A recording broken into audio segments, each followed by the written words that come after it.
అసలు మన హిందువుల ఇష్యూకి వద్దాం. అసలు ఇప్పుడు రాష్ట్రంలో హిందువులు కావచ్చు, దేశంలో హిందువులు కావచ్చు, పక్క దేశాల హిందువులు కూడా చాలా ఇబ్బందులు పడుతూ ఉన్నారు. ఈ సమయంలో నేను తెలంగాణ రాష్ట్రంలో జరిగినటువంటి కొన్ని సిచ్యువేషన్స్ గురించి మీకు ముందు తీసుకొస్తాను.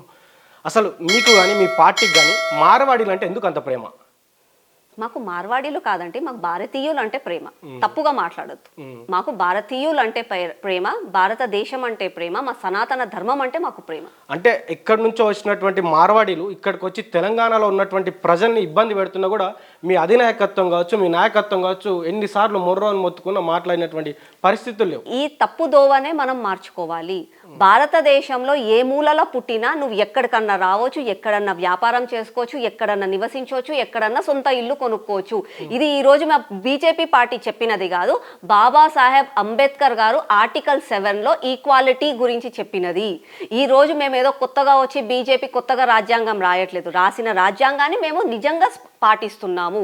మాకు ఎవరి మీద కోపం లేదు. కానీ దేశానికి విరుద్ధంగా ఎవరన్నా పోతే మేము వాళ్ళని ద్వేషిస్తాం. అది ఎవరైనా సరే, అది హిందువులైనా సరే, ముస్లింలైనా సరే, క్రిస్టియన్లైనా సరే, ఎవరైనా సరే దేశానికి విరుద్ధంగా మాట్లాడితే మేము వాళ్ళని అగెన్స్ట్గా ఉంటాం. అంటే ఎన్నో అంశాల మీద మాట్లాడారు, కానీ ఈ మార్వాడీలు దాడి చేస్తారంటే మార్వాడీల విషయం మీ అధినాయకత్వం దగ్గరికి కొంతమంది తీసుకెళ్ళినప్పుడు కూడా అసలు ఎవరు పట్టించుకున్నటువంటి పరిస్థితి. వాళ్ళు ఎక్కడి నుంచో వచ్చి ఇక్కడ ఉన్నటువంటి ప్రజల మీద ఇబ్బంది పడితే నేను ఈ తప్పు దూరాన్ని మార్చుకోవాలి. మనం ఎక్కడి నుంచో ఎందుకు వచ్చారండి? వాళ్ళు ఎవరు? వాళ్ళు భారతదేశంలో నివసించే వాళ్ళే కదా, భారతీయులే కదా. ఈ రోజు నా రాష్ట్రంలో నుంచి కూడా పోయి ఎక్కడో బతుకుతున్నారు. అట్లని చెప్పి వాళ్ళని కూడా అక్కడ నుంచి పంపించేసేలా ఈ రోజు నా తెలంగాణ రాష్ట్రంలో వరల్డ్ వైడ్గా సినిమా ప్రపంచంని ఏలుతుంది. ఈ రోజు నా తెలంగాణ నుంచి టాలీవుడ్ నుంచి బాలీవుడ్కి పోయి యాక్టింగ్ చేస్తున్నారు. అట్లని చెప్పి నువ్వు యూ గో బ్యాక్ అంటే ఎట్లా అవుతుంది? ఈ రోజు నా తెలంగాణలో ఉన్న అల్లు అర్జున్ హీరో, ఎక్కడో ఉన్న బీహార్ వాళ్ళకి అతనంటే చాలా ఫేవరెట్ హీరో. బీహార్కి వచ్చి ఈయన సినిమాలు ఎందుకు చలామణి అవుతున్నాయి, నా బీహార్లో యాక్టింగ్ చేసే వాళ్ళు లేరా అని వాళ్ళంటే ఎలా అవుతుంది? ఇది కాదు. ఫస్ట్ మనం అందరం భారతీయులం. నీ గడప లోపల నీ కులం, నీ గడప లోపల నీ మతం, నీ గడప లోపల నీ భాష, నీ గడప లోపల ప్రాంతం, నీ గడప లోపల నీ అహంకారం. గడప బయట నువ్వు కేవలం ఒక భారతీయుడివే. భారతీయుడుగా నువ్వు గడప బయటికి రా, నిజమైన భారతీయ తత్వం ఏందో అప్పుడు తెలుస్తుంది. నువ్వు బయటికి వచ్చిన తర్వాత నేను సౌత్, నేను నార్త్, నేను తెలుగు, నేను హిందీ అని అంటే నడవదాడ. నువ్వు బయటికి వచ్చినప్పుడు నువ్వు భారతీయుడివే, లాగా ఆలోచించు. నీకు తప్పు చేసే బరాబర్ చట్టం ఉంది, న్యాయం ఉంది. జరిగిన తప్పుకి న్యాయం జరిగేంత వరకు పోరాడతాం మేము.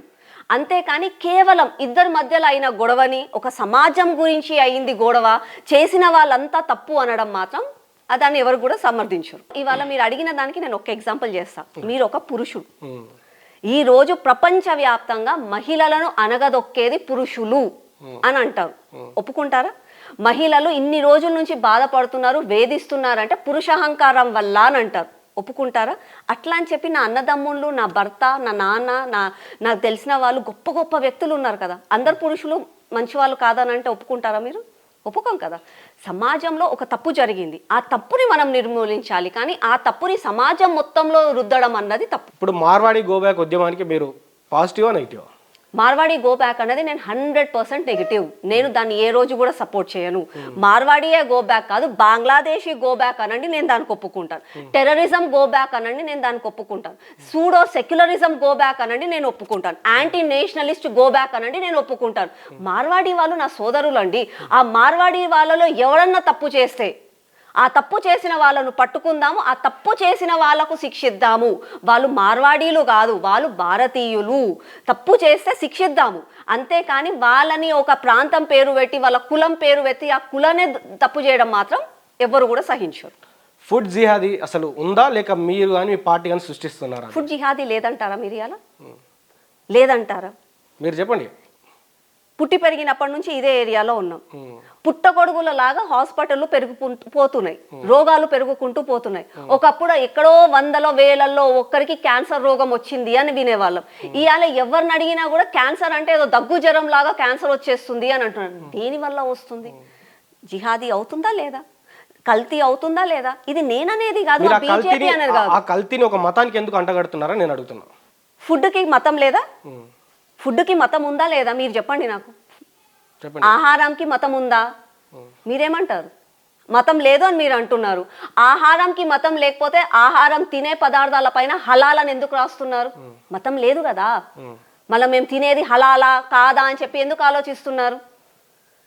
నిజంగా కూడా ఫుడ్ జిహాదీ జరుగుతుంది.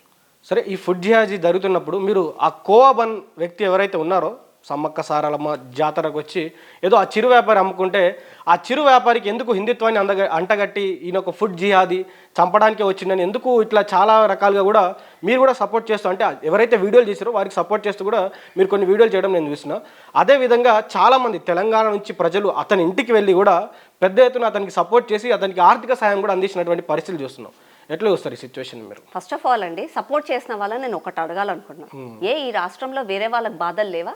వేరే వాళ్ళకు వ్యాపారాలు నడవట్లేదు, వేరే వాళ్ళు కూడా అప్పులు పాలవుతున్నారు, మళ్ళీ అట్లాంటి వాళ్ళకి ఎందుకు సపోర్ట్ చేయట్లేదు? ఎన్నో ఉన్నాయి కదా. నిన్నగాక మొన్న ఒక జాతరలో ఒక అమ్మాయి ప్రాణం పోయింది, దానికి ఎందుకు సపోర్ట్ చేయట్లేదు?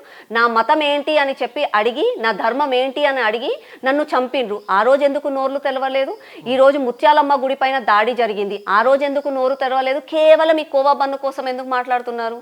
కోవా బన్ను సమ్మక్క సారక్క జాతరలో జరగాక సంవత్సరం ముందు నుంచి మేము బీజేపీ తరఫు నుంచి మేము మాట్లాడుతున్నాము. నేను ఒకటే ఒక లాజిక్ అడిగిన కోవా బన్ను గురించి, 500కి 600కి సుమారుగా 1 కిలో కోవా దొరుకుతుంది. నువ్వు 10 రూపాయలకి కోవా బన్ ఎలా అమ్ముతున్నావు? చెప్పింది కదా ఆయన, నేను ఏమంటారు దాన్ని, ఉప్మా రవ్వ వేసి చేస్తున్నావు అని అది చెప్పారు మోసం కదా. కాదా? ఆహారం పైన వ్యాపారం చేస్తున్నావు, నువ్వు మోసం చేయట్లేదా? నువ్వు చేస్తుంది మోసమే కదా. మోసంకి నువ్వు చిన్న పెద్ద ఏముందండి, మోసం మోసమే కదా. అదే మోసం చేస్తున్నారని చెప్పి మేము చెప్పాము. అదే చిరు వ్యాపారి కాకుండా ఇక్కడ రాష్ట్రంలో చూసుకుంటే పెద్ద పెద్ద హోటల్స్ ఉన్నాయి, మరి వాళ్ళ మీద ఎందుకు చర్యలు తీసుకోలేకపోతున్నారు? చిరు వ్యాపారి గురించి అంటే ఒక్కసారి మీరు అన్నారు కాబట్టి నేను కూడా దానికి అగేన్స్ట్ గా పోయాను కాబట్టి మీరు నన్ను చూడండి ఒకసారి. నా పాస్ట్ రోడ్ మీద బండి మీద కూడా నేను తింటా, నాకేమీ క్లాసు అవన్నీ ఏం అవసరం లేదు. రోడ్ మీద బండి మీద కూర్చొని అక్కడ మెట్ల మీద కూర్చొని కూడా నేను తింటా. కానీ నేను తినే దానిపైన ఎందుకు తింటాను? ఒక నమ్మకంతో తింటాను. ఆ నమ్మకం నాకు కనిపించకపోతే నేను కంపల్సరీ ప్రశ్నిస్తాను. ఎందుకు అనంటే నేను తినే ఆహారం నాకు ఆరోగ్యంగా ఉండాలి అని ఆలోచిస్తాను. దానివల్ల నాకు రోగాలు వస్తున్నాయంటే అది నా బాధ్యత, నేను డెఫినెట్గా కూడా ప్రశ్నిస్తాను. ఒక బీజేపీ కార్యకర్తగా కాదు, ఒక పౌరురాలుగా నేను ప్రశ్నిస్తాను. అది ఎవరినైనా సరే, పెద్ద పెద్ద హోటళ్ళ నుంచి చిరు వ్యాపారాల్లో ఎవరినైనా సరే ప్రశ్నించడం మా బాధ్యత, మేము ప్రశ్నిస్తున్నాము. ఈ రోజు ఫుడ్ సేఫ్టీ డిపార్ట్మెంట్ ఉంది, గవర్నమెంట్ వాళ్ళు కొంతమంది వాళ్ళకి సపోర్ట్ చేస్తున్నారు, మీరు ఏదో మతంని పూస్తున్నారు దీనికి అని అనే ముందు ఫుడ్ సేఫ్టీ వాళ్ళు ఇన్ని రోజుల నుంచి ఏం చేస్తున్నారు, ఎక్కడ కల్తీ అవుతుందో అడగండి. జీహెచ్ఎంసీ పరిధిలో 16 మంది ఫుడ్ సేఫ్టీ ఆఫీసర్లు ఉన్నారు. ఇంత పెద్ద జీహెచ్ఎంసీలో 16 మంది ఫుడ్ సేఫ్టీ ఆఫీసర్లు, లెక్క ప్రకారంగా చూసుకుంటే 40,000 నుంచి 50,000 హోటళ్ళు ఉన్నాయి. ఎక్కడ సరిపోతారు? ఆలోచించాలి కదా. ఇది ప్రతి ఒక్కరి బాధ. ఇది కేవలం కోవా బన్ను కాదు, ప్రతి ఒక్క దగ్గర జరుగుతుంది.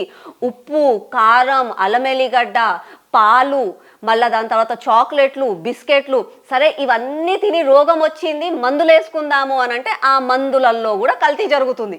కాబట్టి అది ఎవరు అరికట్టాలి? గవర్నమెంట్కి ఎట్లాగైనా చేత కాదు. కనీసం ప్రజలన్నా అప్రమత్తంగా ఉండాలి, బాధ్యత రహితంగా ఉండాలి అని చెప్తున్నాను. కాంగ్రెస్ ఉంది, అక్కడ గవర్నమెంట్ బీజేపీ ఉంది, బీజేపీ గవర్నమెంట్ తెలంగాణ గురించి మాట్లాడుతున్నానండి. ఒకవేళ నేషనల్ వైజ్ అవుతుంది అని అంటే ఇది ప్రతి ఒక్కరి బాధ్యత.